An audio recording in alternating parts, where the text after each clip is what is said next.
Yo, Justamanandhisson. So going forward, as you've seen, we've built a YouTube channel. So going forward, the polls are going to stay the same. There'll be videos up on YouTube and the page, but any additional videos will be going up on the YouTube channel. So what I'll do is put the link in the story and you can click on it. So this video is about, as I said at the start, what we're trying to build is a platform for people to talk freely. And I'm going to talk about my experiences. Rems will talk about his experiences as we go along. Now, this video is about knowing your worth. So ask yourself this question. Do you know your worth? Do you really know what you're worth? Do you know your worth? Do you know who you are? Do you know what you bring to the table? Now, I'm going to go back through my experience and how I got to know myself and my worth. Growing up, I had a very regimented childhood. My dad's a Rasta, so they live a certain way, a strict way of living. Couldn't do certain things, etc., etc. And then as growing up, there were still restrictions.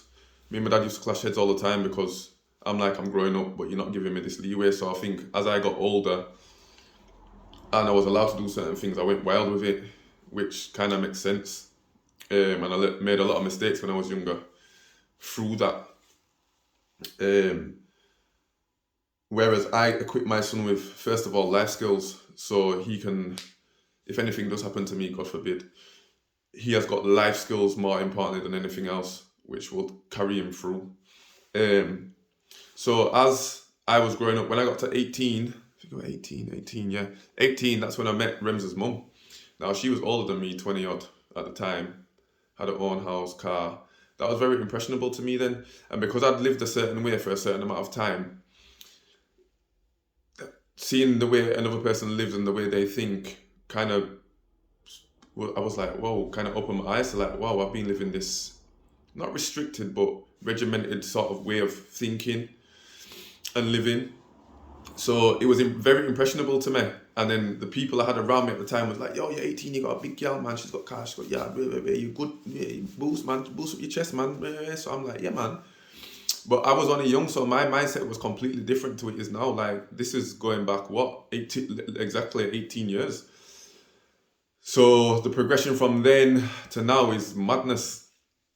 So as that relationship developed, she was the more strong-minded one. So she was telling me certain ways to go and certain things to do. I'm not saying she wasn't trying to help me. She was trying to help me, but I kind of got lost and sort of looked to her for guidance more time because I felt like I didn't have my own mind. First, I grew up without my own mind really, in a sense, and then because of the way I was taught to live in a certain way, and then to her, she was sort of molding me into this another person, if that makes sense to you. So when I got to a certain age now, and my mindset started to change, I was like, yo, you can't be saying them things to me. And as she saw my mindset changing, she changed the flex up and tried to belittle me and make me feel like I was worthless by saying things that I'd opened up to about in my past and what have you. So when I came out of that relationship, I didn't know myself. Like I've said this before, I didn't know myself. I didn't know who I was. I had no confidence. But I got out of that and I got back to who I was. Now, as time progressed, Rems came to live with me. I had to change up the way I thought, the way I lived. I had to cook, clean every day. When I was single by myself, take away here, there, take away there. If there's a couple of things that need washing up, I just leave them for a couple of days and then go to it. But it's every day, make sure his clothes are clean, make sure he gets to school on time. So I had to change my way of living again. And then I lost myself again because all I was just a parent. I went to work, then I lost my job. That's where the depression came in because then I had another child on top of that. And even though I didn't feel like I was struggling, I was. It was a big body shock. Rems is 12, Bella's 3. Look at the age gap. But then when me and my daughter's mum broke up, I looked at myself and thought, what's my problem? Where am I going wrong? And I looked into myself.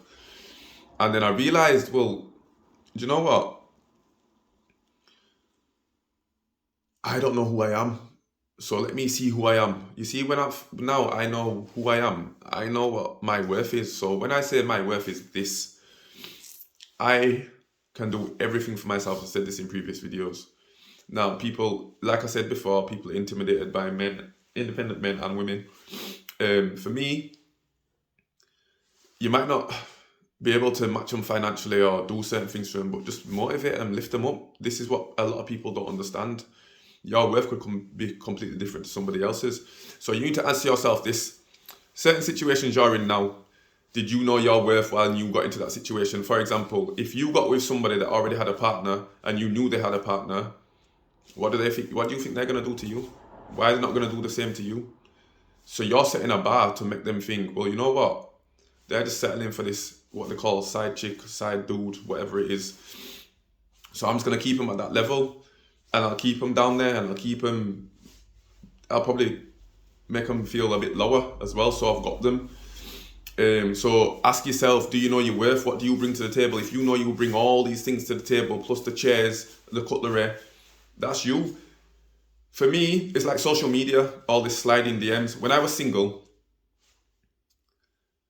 and females were coming in my DMs, I already knew from the first DM or the second DM that this ain't gonna work. I'm not even wasting my time having a conversation with you because I know what you're trying to do and I know what I'm worth. You ain't worth me. And I'm not saying that in a big-headed way. It's not nothing like that. It's just a confidence I have of knowing myself.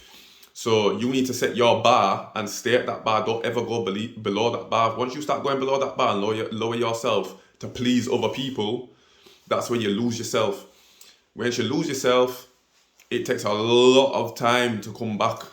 A very long time. It took me years to come back to know who I was. Now I know. People say to me all the time, who do you think you are? I don't know. I don't think I'm anyone. I know who the hell I am. I'm Rubes. And nobody can be like me. And I'm not saying that like I said, in a big-headed way. I'm blowing my own trumpet. But I am my own person. I'm an individual that no one can even be like because I've put myself in this sort of category. So you need to ask yourself, what category are you in?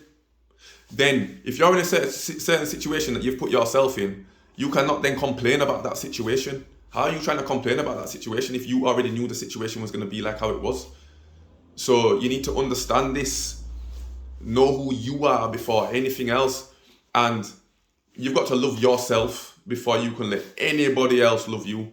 Because if you don't love yourself and you're not confident about yourself and who you are, you can't let nobody else in because you're not confident about yourself. You haven't got love for yourself. You need love for yourself. So yeah, that's it basically. Know your worth. Ask yourself the question, do I know my worth? What do I bring?